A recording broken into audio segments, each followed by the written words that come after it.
Hello and welcome to APS classes. जैसा आप सब लोग कह रहे थे कि इस विज्ञान शिक्षण पे भी कुछ एमसीक्यू बनाइए, तो आप लोगों के सामने ये पहला एमसीक्यू जो साइंस पेडागोजी से रिलेटेड है, इस पे हम चर्चा करेंगे और इसके कुछ क्वेश्चन हैं जिस पे हम सही उत्तर को यहाँ पे मार्क करेंगे। और आपको भी जो आता है नीचे कमेंट सेक्शन में आप इसके आंसर को लिखते चले जाएंगे। चलिए, पहला प्रश्न क्या कह रहा है। पहला प्रश्न ये कह रहा है, जब उच्चतर कक्षा के बच्चे शोध कार्य करते हैं तो शिक्षक को जिस मुख्य समस्या से जूझना पड़ता है वह है। कौन सी समस्या है जिससे शिक्षक को जूझना पड़ता है। पहला ऑप्शन दे रखा है उपयुक्त सामग्री खोजना, जो कि नहीं है।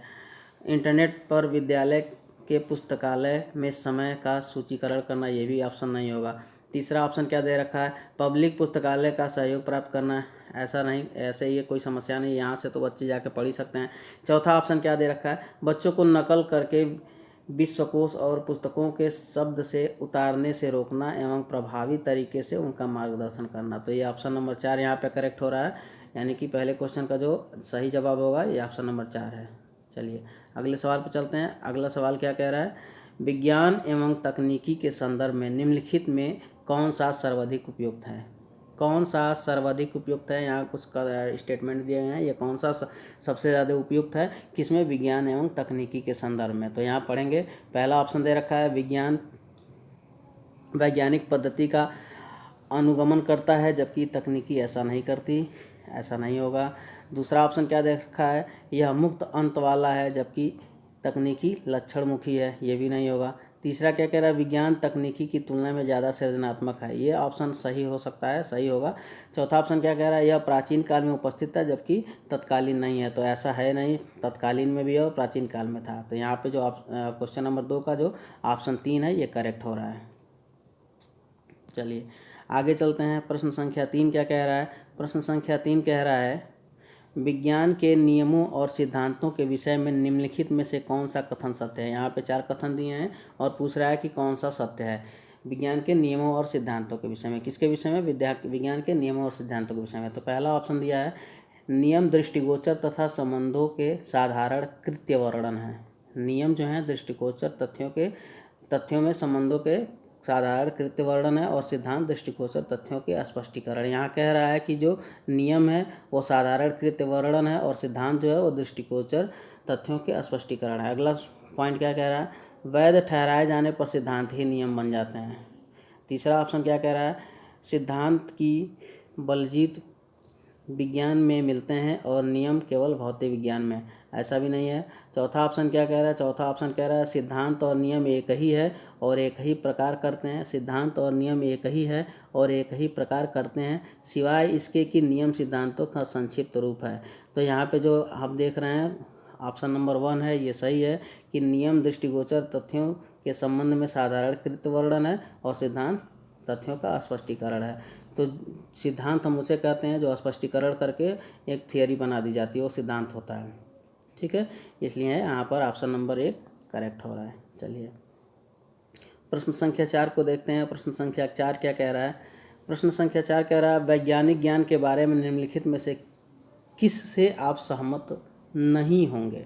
यहाँ ध्यान दीजिएगा, नहीं होंगे पूछ रहा है, वैज्ञानिक ज्ञान के बारे में निम्नलिखित में से किस से आप सहमत नहीं होंगे। यहाँ पे 4 ऑप्शन दिए हैं। वैज्ञानिक ज्ञान निरपेक्ष, निश्चित और शाश्वत है। एक सामाजिक एवं सांस्कृतिक और अंतः स्थापित है। वैज्ञानिक ज्ञान सिद्धांतों से निकलता है, ये भी सही है। यह सामाजिक एवं सांस्कृतिक और अंतः स्थापित है, ये भी सही है। यह ये गलत लिखा हुआ है, यह विकास के कल्पना में शक्ति सृजनात्मक सम्मिलित होती है। तो यहाँ पे जो ऑप्शन नंबर 1 देख रहे हैं इससे हम सहमत नहीं होंगे कि वैज्ञानिक ज्ञान निरपेक्ष, निश्चित और शाश्वत होता है। ठीक है, इससे हम सहमत नहीं होता। यहाँ पे जो हमारा ऑप्शन नंबर 1 है वो करेक्ट हो रहा है। चलिए अगले सवाल पर चलते हैं। अगला सवाल क्वेश्चन नंबर 5 क्या कह रहा है। क्वेश्चन नंबर 5 कह रहा है, 10वीं तक की विज्ञान की पाठ्यचर्या को मुख्यतः विद्यार्थियों में विज्ञान तकनीकी और खाली स्थान के प्रति जागरूकता लाने की ओर उन्मुक्त होना चाहिए। क्या कह रहा है, 10वीं तक की विज्ञान की पाठ्यचर्या में मुख्यतः विद्यार्थियों में विज्ञान तकनीकी और खाली स्थान के प्रति जागरूकता लाने वाले की ओर उन्मुक्त होना चाहिए।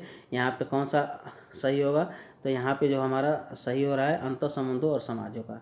ठीक है, खाली स्थान जो बोल रहा है कि विज्ञान तकनीकी अंतर संबंधों की समाज के प्रति। यहाँ जो खाली स्थान यहाँ पे लिख रहे हैं, ये जो खाली स्थान हम यहाँ लिख रहे हैं, ये खाली स्थान पे क्या होगा, अंतर संबंधों की, और इस खाली स्थान पे क्या होगा, समाज के प्रति जागरूकता लाने की उन्मुक्त होना चाहिए। हालांकि ये क्वेश्चन का प्रारूप जो है यहाँ डॉट डॉट होना चाहिए, लेकिन चलिए कोई बात नहीं, इसको हम समझेंगे। यहाँ पे ऑप्शन नंबर 3 हमारा करेक्ट हो रहा है। चलिए आगे चलते हैं प्रश्न संख्या 6 की तरफ। प्रश्न संख्या 6 क्या कहता है? प्रश्न ये कह रहा है, प्राथमिक कक्षा स्तर पर सामान्य विज्ञान शिक्षण के 3 प्रमुख उद्देश्य। तो 3 प्रमुख उद्देश्य जो इसके होते हैं, ज्ञान, अवबोध और अनुप्रयोग। ये विज्ञान शिक्षण या गणित शिक्षण जब भी पढ़ते हैं तो यहाँ पे पहला ही स्टेटमेंट यहाँ दिया जाता है कि ज्ञान, अवबोध और अनुप्रयोग, ये जो है प्राथमिक स्तर पर शिक्षण के 3 प्रमुख उद्देश्य होने चाहिए। इसलिए यहाँ पे ऑप्शन नंबर 1 करेक्ट हो रहा है।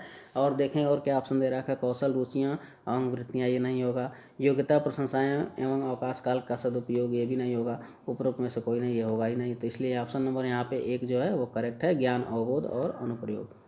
चलिए अगले सवाल को देखते हैं। प्रश्न संख्या 7 क्या कह रहा है? प्रश्न संख्या 7 ये कह रहा है कि प्राथमिक विद्यालय में विज्ञान संग्रहालय बनाने का सबसे प्रमुख उद्देश्य होता है। क्या उद्देश्य होता है भाई? तो जो सबसे प्रमुख उद्देश्य ये होता है कि छात्रों में अवलोकन तथा संग्रह करने की आदत डालना। इसीलिए जो विज्ञान संग्रहालय बनाए जाते हैं तो बच्चों में ऐसी क्षमता या फिर ऐसा बुद्धि का विकास डेवलप होता है कि बच्चा उसको अवलोकन करे तथा संग्रह करने की आदत डालता है। इसलिए यहाँ पर ऑप्शन नंबर 3 करेक्ट हो रहा है। चलिए अगले क्वेश्चन की तरफ चलते हैं। अगला क्वेश्चन नंबर 8 क्या कह रहा है? उद्देश्य जिनका संबंध हमारे ज्ञान की पुनः स्मरण, पहचान, बौद्धिक क्षमता एवं कौशल विकास से है। क्या कह रहा है? उद्देश्य जिनका संबंध हमारे ज्ञान की पुनः स्मरण, पहचान, बौद्धिक क्षमता एवं कौशल विकास से है, वह किससे संबंधित है? तो ज्ञानात्मक पक्ष से।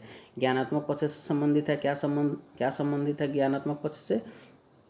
जिनका संबंध हमारे पुनः स्मरण, पहचान, बौद्धिक क्षमता एवं कौशल विज्ञान से हो, वह ज्ञानात्मक पक्ष से संबंधित है। ठीक है, यहाँ पे ऑप्शन नंबर 1 करेक्ट हो रहा है। अगले सवाल की तरफ चलते हैं। प्रश्न संख्या 9। प्रश्न 9 क्या कह रहा है? क्वेश्चन नंबर 9 ये कह रहा है कि इसमें पूछ रहा है, विज्ञान के उद्देश्यों का निर्धारण किसके आधार पर किया जाता है? क्या कह रहा है? विज्ञान के उद्देश्यों का निर्धारण, यानी कि यहाँ पे उद्देश्य का निर्धारण किसके आधार पर किया जाता है? तो भाई उद्देश्य का निर्धारण प्रयोगशीलता के आधार पर भी किया जाता है, समयबद्धता के आधार पर भी किया जाता है और उपयुक्तता के आधार पर भी किया जाता है। इसलिए यहाँ पे ऑप्शन नंबर 4 जो है वो करेक्ट हो रहा है कि प्रयोगशीलता, समयबद्धता, उपयुक्तता, ये सभी जो ऑप्शन है इनके आधार पर विज्ञान के उद्देश्यों का निर्धारण किया जाता है। इसलिए ऑप्शन नंबर 4 करेक्ट है। चलिए अगला सवाल, क्वेश्चन नंबर 10 क्या कह रहा है? यदि बालक अपने विज्ञान संबंधी प्रयोगों में, क्या कह रहा है? यदि बालक अपने विज्ञान संबंधी प्रयोगों में अथवा कथनों में स्पष्ट रूप से त्रुटियों का पता कर लेता है, तो वह किस उद्देश्य की पूर्ति कर रहा है? तो यहाँ देखो भाई, ज्ञानात्मक उद्देश्य की ही पूर्ति कर रहा है। ठीक, इसलिए यहाँ पे ऑप्शन नंबर 1 करेक्ट है। चलिए अगले सवाल की तरफ चलते हैं। 11वां सवाल, विशिष्ट उद्देश्य संबंधित होते हैं। क्या कह रहा है? विशिष्ट उद्देश्य संबंधित होते हैं किससे? विषय वस्तु से। यानी ये स्टेटमेंट है, विशिष्ट उद्देश्य जो संबंधित होते हैं वो किससे होते हैं? विषय वस्तु से संबंधित होते हैं। इसलिए यहाँ पर ऑप्शन नंबर 2 करेक्ट हो रहा है। चलिए आगे चलते हैं। क्वेश्चन नंबर 12 क्या कहता है? निम्न में से कौन सा विज्ञान शिक्षण का लक्ष्य एवं उद्देश्य नहीं है? यहाँ 4 ऑप्शन दिए गए हैं और उसमें से पूछ रहा है कि निम्न में से कौन सा विज्ञान शिक्षण का लक्ष्य एवं उद्देश्य नहीं है। तो यहाँ पे हम देख पा रहे हैं, पहला ऑप्शन दे रहा है वैज्ञानिक जानकारी बढ़ाना, जो कि ये भी गलत है। ये उद्देश्य है इसका। बालक की स्मरण शक्ति का विकास करना, ये उद्देश्य नहीं है, इसमें स्मरण शक्ति का विकास नहीं किया जाता है। ठीक है, तकनीकी कुशलता प्रदान करना बालक को, यानी कि बालक को तकनीकी कुशलता प्रदान करना, ये भी इसका उद्देश्य, ये उसका उद्देश्य है विज्ञान शिक्षण का। इसलिए ये ऑप्शन नहीं होगा। बालक की सहनशीलता एवं तार्किक क्षमता विकास करना, यह भी विज्ञान का काम है। लेकिन यहाँ क्या कह रहा है कि विज्ञान शिक्षण का लक्ष्य एवं उद्देश्य नहीं है। क्या देख रहा है? नहीं है। तो यहाँ पे जो ऑप्शन नंबर 2 दिख रहा है, बालक की स्मरण शक्ति का विकास करना, ये इसका लक्ष्य, न तो लक्ष्य है न ही उद्देश्य। इसलिए ऑप्शन नंबर 2 करेक्ट हो रहा है। चलिए अगले सवाल में चलते हैं। Question number 13।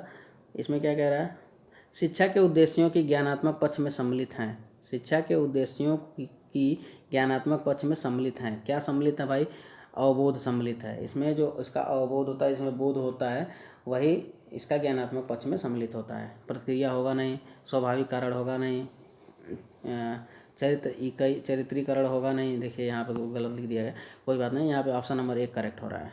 ठीक है, अगला सवाल देखिए, हमने कहा था कि जो राष्ट्रीय पाठ्यचर्या रूपरेखा की बात करता है एनसीएफ, यहाँ भी पूछ रहा है राष्ट्रीय पाठ्यचर्या रूपरेखा 2005 में किस बात का प्रबल समर्थन किया गया। यहाँ ध्यान देना है कि ये हमेशा पूछेगा सवाल, ये टेट में भी पूछेगा, सीटेट में पूछेगा, या फिर आपके विश्वविद्यालय परीक्षा होगा उसमें पूछेगा।